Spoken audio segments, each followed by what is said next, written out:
amazing watching your evolution as an entrepreneur, businessman. A lot of people know you from the Harrow days, but I want to take even like a few steps back. And you told me a story a while ago about your first job. You were going to get a job. It involved sandwich boards and I think Times Square somewhere. So let's take it a few steps back and just learn about your entrepreneurial spirit. What was your first foray into finding a job? So I was in grad school. I had 18 credits left of my graduate degree studying fashion and portrait photography because it was an awesome way to meet women. And no, I was on a beach in Santa Barbara with a camera, do the math. And I lost my financial aid, and the government sent me a letter that said, your parents make too much money, we're taking away your financial aid. And I sent the government back a letter that said, my parents do make too much money, but they keep it. And I moved back to New York, and I was hanging out in my parents' basement. And for those under 30, you're not going to understand this, in something called the Melrose Place TV gossip chat room on America Online. It's like Twitter, but a big screen and a box. And someone in the chat room said, my company's trying to build a newsroom. Why don't you submit your resume? And I said, sure, I'm sure you'll hire me. I have no experience. And I learned that sarcasm doesn't translate well. And 2 weeks later, I was being moved down to Virginia to become the founder of the America Online newsroom. So I launched AOL News. And I thought, that's it. I'm going to die here. I'm going to retire here 60 years later. This is the greatest job ever. And 2.5 years later, we were all, like 300 of us were laid off in an hour. Like at 8 a.m. we had a job, 10 a.m. we're in the parking lot going, fuck was that? And I moved back to New York, and I had all this AOL experience, but I had no ability I didn't know anyone. I had no contacts. I didn't know how to tell people that I had experience. So I blew up my resume to 4 feet by 3 feet, and they made 2 copies of it, and I stood on a street corner from 5 a.m. to 7 p.m. wearing my resume and handing out copies to anyone who walked by. And I handed out a little over 1,000 resumes. And I got home, and I'd given myself a massive cold. I was sick as a dog, and I took off the sandwich board, I went to sleep. And I woke up at 4 in the morning and said, I'll call the voicemail number on the resume because no one's going to call me back, and it's the stupidest thing I've ever done. Voicemail box 2719, you have 4. I'm like, I stood out there all day for 479 unheard messages. 79 interviews and 37 offers. Yeah, it was pretty, That's amazing. just be a little different. It's kind of fun. Tell your kids. So even prior to this, have you always had an entrepreneurial spirit? And at what point in your life did you discover it and give it a name? I never called it entrepreneurship. It was called sit down, you're disrupting the class-ship. And I went to high school of performing arts where we were all screw-ups, like the famous school. Like, I graduated with Marlon Wayans and Omar Epps. If I'm managing to disrupt a class full of people like that, I really must have been out of my gourd. And it turns out it was mostly ADHD and mostly, but the nice thing was growing up in the 80s, there was no Adderall, there was sit down, you're disrupting the class. And so I learned to deal with it better. I learned to look, I'll be straight up and honest because, we're all friends. None of you will tweet this shit. I grew up very, very different. I was very strange. I was always the kid who got made fun of. I was always the fat kid. I was always the whatever. And so I learned about humor, and I learned about being able to talk, and I learned about everything. And ADD didn't have a name back then. I was just hyper. And what I found out is that if you ever want to go out on your own, or even if you just want to excel at the job you're in, the best thing you can do, more than learning about social, more than getting an MBA, the best thing in the world you could possibly do for yourself, seriously, know yourself. Know what your trigger points are. Know what you're great at and figure out a way to do that. Hire people to do the shit you're not great at. I've said this publicly before. I believe at any given time I'm 3 bad decisions in a row away from being a junkie in the streets. And that's not, I'm not even joking. So I know myself. The only time I have a rider on any speaking contract is in Vegas. It says speaker does not have to be on the ground from wheels down to wheels up for longer than 10 hours. And there's a reason for that. You learn about yourself, and I'm perfectly happy to admit I have an incredibly addictive personality. Most ADHD people usually do.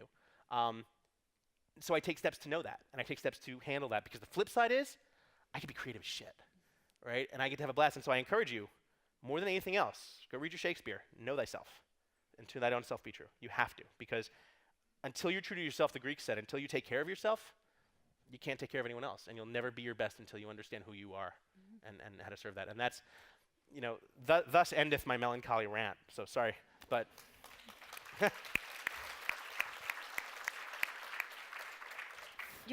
you're so well known, Peter, for identifying needs, or when you find a problem, you want to solve it, and you want to solve it in very creative, a very creative way. Just like your Hertz example, and let's talk about Hero Days. So, help a reporter out for those of you who may or may not be familiar. Peter is the founder of that, but it started again from experience where you thought people shouldn't have to pay for something.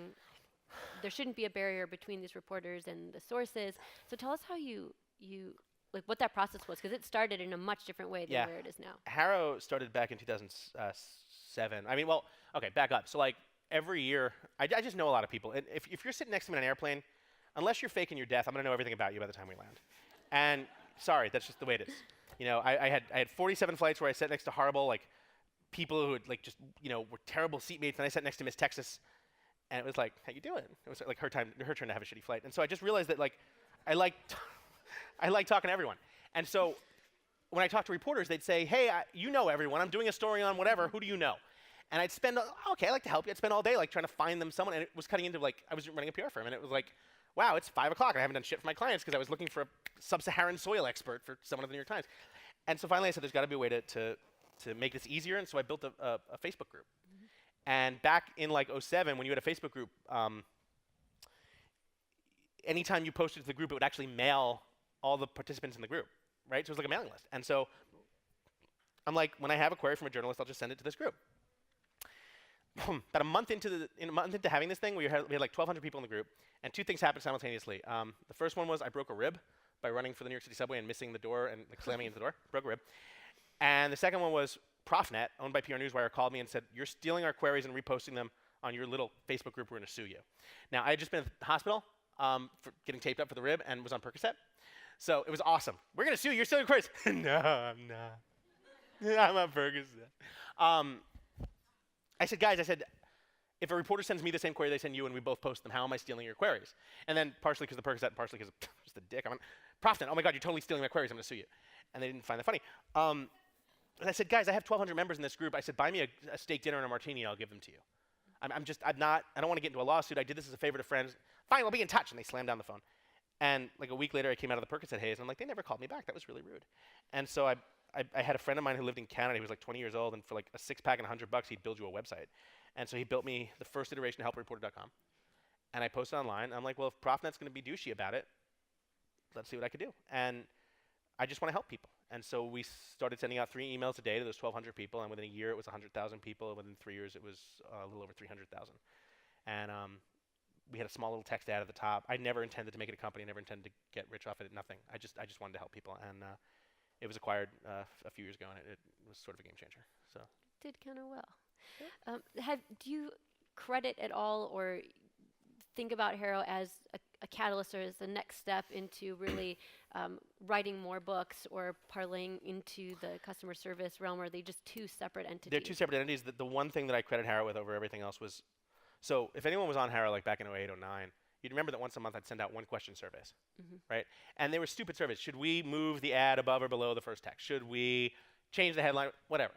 And we'd get probably like 1,000 responses, and then I would spend the entire weekend, we'd always do it on a Friday, and I'd spend the entire weekend, if we got like 700 responses that said do it this way, we would decide to do it that way. And then I'd spend all weekend personally emailing everyone who said do it this way, personally.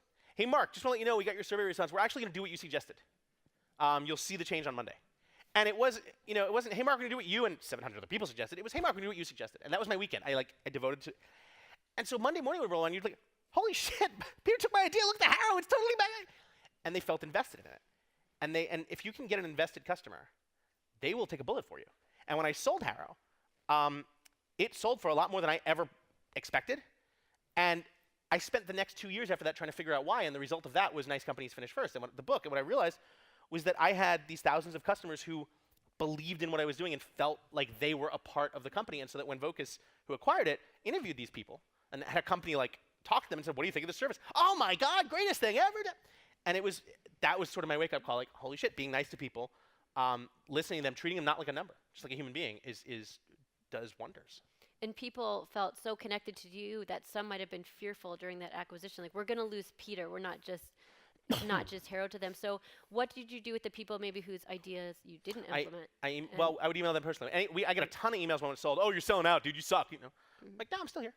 And then what I did was I used a wonderful service called Follow Up Then, where if you send an email to someone, you want to be reminded to follow up with them soon, just send it like blind copy, like 6 months at followupthen.com. It's totally free.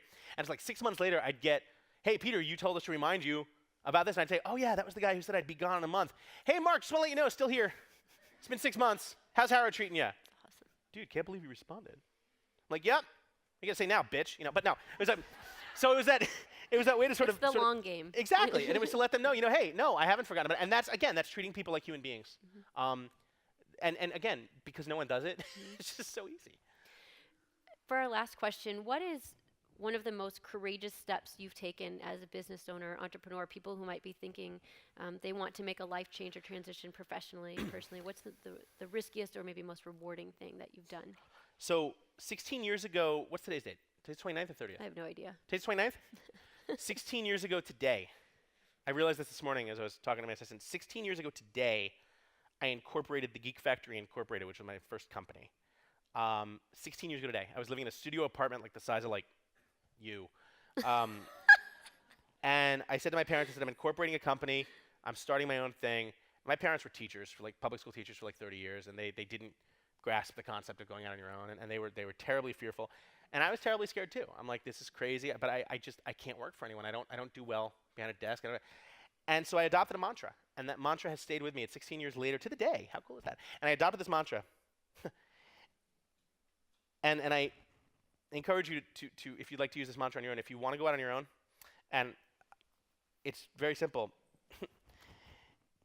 If this fails, I'll just get a job. Because that was it. Because the worst, what's the quote? Of all the words of tongue and pen, the saddest is this, it might have been. And I just couldn't imagine either way, a year from, like in 1998, it was going to be a year from then, it would have been 99. The only guarantee is that time would have passed. So I either had to try it or didn't. And I've lived my life like that. And a lot of it goes back to, like I said earlier, getting made fun of as a kid. When you get made fun of a lot, you just learn not to. Look at all the fucks I don't give, right? You prance around the world. It's awesome. So I didn't care. The worst thing happened, okay, so I don't make any money. Well, shit, I'm not making any money now. So let's try that. And it's 16 years later, and I'm just thankful as hell because it doesn't feel like I've worked a day in the past 16 years. And I wish that on all of you. I wish that when you get home at the end of every day, you don't feel like you can't tell the difference between work and fun. That's what it should be, anyway.